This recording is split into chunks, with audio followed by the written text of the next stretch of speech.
This is harder than I thought it was, actually, when it comes to being Just center energy. yourself. Yeah.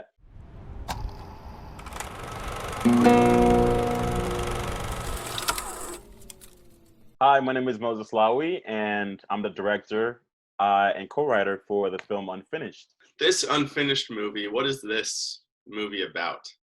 Uh, so Unfinished is essentially about, it's a story about a desperate artist who is trying to find motivation. Did you dance with someone in a dark room once and said, "This is the movie I want to make," or how'd that inspiration come about?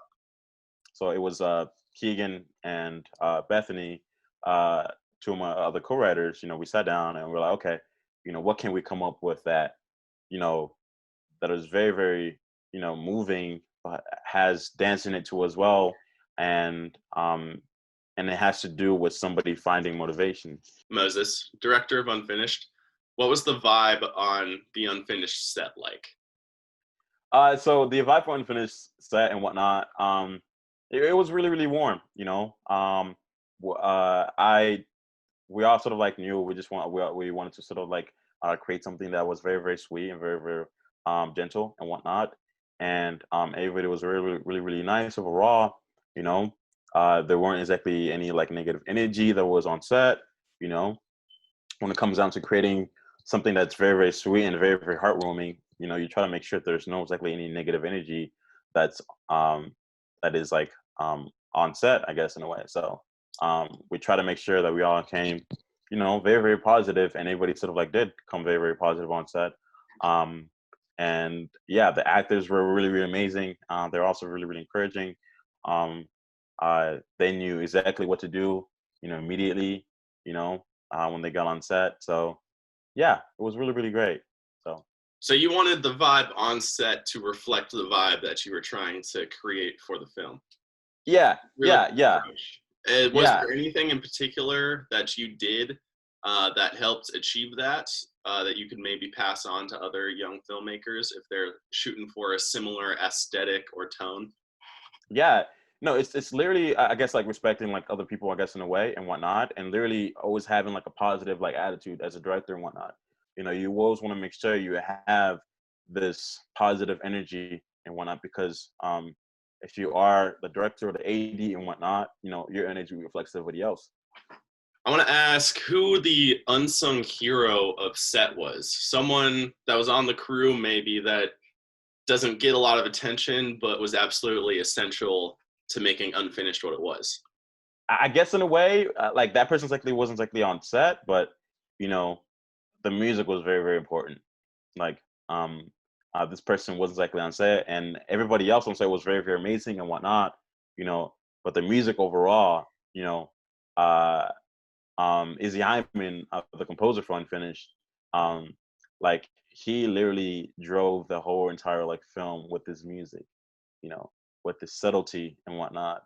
You know, um, without his music and whatnot, Unfinished wouldn't likely be the way it sort of like is.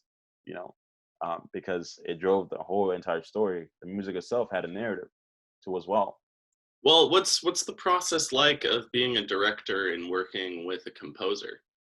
How much influence do you have on the song? What kind of direction were you giving the composer in order to create something that fit the movie that you wanted to make? Um, Sorry, repeat that question again. Yeah. So sorry. So, what was the process of being a director and working with a composer that was tasked with a job so important to the finished product of Unfinished? Like the finished product of Unfinished. Um, like just how you're saying the song was so essential. So, what kind of direction were you giving the composer? Yeah, yeah, no. So like we sort of like knew like at the starting point and whatnot. Like we knew like oh my god, like this song overall, the music is gonna drive the whole entire film, because um there's no dialogue at all in the film. There's only like three or four words that you sort of like hear from the main character and one of the employees that work at the coffee shop. You know, uh, and there were only like three words to four words, and that was literally it. So from then you sort of like knew, okay, this music is going to drive the whole entire story, you know. Um, so when I sat down with the composer and everything like that, I wanted to make sure that, you know, that's what it sort of like did. It drove the whole entire story. So we went for like a classic route, you know, something that was very, very subtle, but something that we sort of like knew at the end um, will have a very, very huge impact. For the other young filmmakers out there that are maybe just getting into the process, what's something you learned from this set that you would like to pass on to them?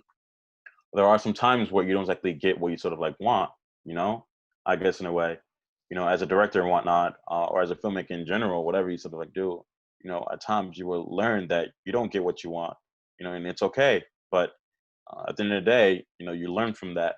You know, you learn and you try to make sure the next film that you sort of create, you know, is what you want. But of course, still, like from that film, you will know that okay, this part here, this moment of the film or this scene in general, you know, isn't exactly what I want.